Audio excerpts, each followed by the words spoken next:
Firstly ನನಗೆ ಈ ಅವಕಾಶ ಕೊಟ್ಟಂತ ಡೈರೆಕ್ಟರ್ ಸರ್ಗೆ thank you so much. Because cinema ನಾನು ಮಾಡ್ಬೋದು ಅನ್ನೋ ಕಾನ್ಫಿಡೆನ್ಸೇ ನನಗಿರಲಿಲ್ಲ.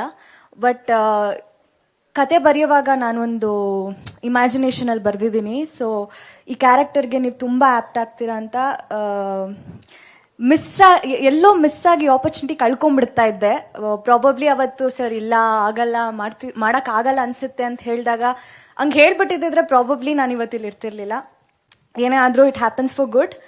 ಆ್ಯಂಡ್ ಪುಷ್ಪಾ ಮ್ಯಾಮ್ ಎಲ್ಲರೂ ಹೇಳ್ತಿದ್ದಾರೆ ಸರ್ಪ್ರೈಸ್. ಯಾರಿಗೂ ಗೊತ್ತಿಲ್ಲ, ಅಷ್ಟು ಆ ಸೀಕ್ರೆಟ್ನ ಮೇಂಟೈನ್ ಮಾಡಿ ಸರ್ ಯಾರಿಗೂ ಗೊತ್ತಿಲ್ದಂಗೆ, ಯಾರಿಗೂ ಗೊತ್ತಾಗದೇ ಇರೋ ಹಂಗೆ. ಯಾರು ಯಾವತ್ತೂ ಯೂಶಲಿ ಪ್ರೊಡಕ್ಷನ್ ವೈಸ್ ಆಗಲಿ ಏನೋ ಒಂದು ಪ್ರಾಬ್ಲಮ್ ಆಗ್ತಿದೆ ಅಂತ ಯಾರೂ ಬ್ಲೇಮ್ ಮಾಡಿದವರಲ್ಲ. ನಾನು ಮ್ಯಾಮ್ನ ಮೀಟ್ ಮಾಡಿದಾಗಲೂ ಮ್ಯಾಮ್ ಅದೇ ಹೇಳ್ತಾ ಇದ್ರು, ನಾನು ಹೇಳಿದ್ದೆ ರಾಜು ಸರ್ಗೆ ಯಾರಿಗೂ ಯಾವುದೇ ರೀತಿ ತೊಂದರೆ ಆಗಬಾರ್ದು, ಕೆಲಸ ಆಗಿದ್ದೇ ಗೊತ್ತಾಗಬಾರ್ದು ಅಂತ. ಹೆಂಗೆ ಸ್ಟಾರ್ಟ್ ಆಯಿತು ಹೆಂಗೆ ಮುಗೀತು ಅನ್ನೋದೇ ಗೊತ್ತಾಗಲಿಲ್ಲ.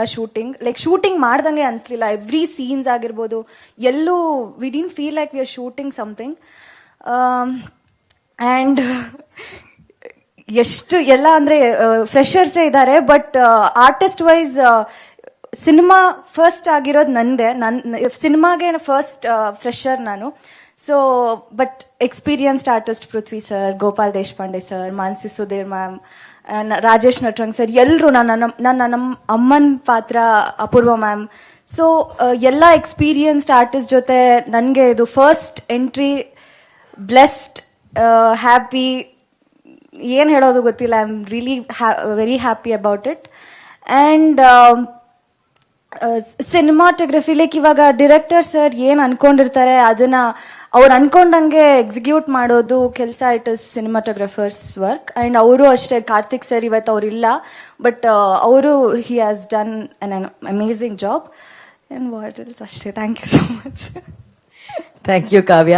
ಹೊಸಬರಲ್ಲಿರುವಂತಹ ಒಂದು excitement, nervousness, I can see that. But best wishes Kavya. Thank you so much. And she is my all time favourite anchor ನೀವೇ. ಅವರು ನನ್ನ ಫಸ್ಟ್ ಸಿನಿಮಾಗೆ ಹೋಸ್ಟ್ ಮಾಡ್ತಿರೋದು. ಇಟ್ಸ್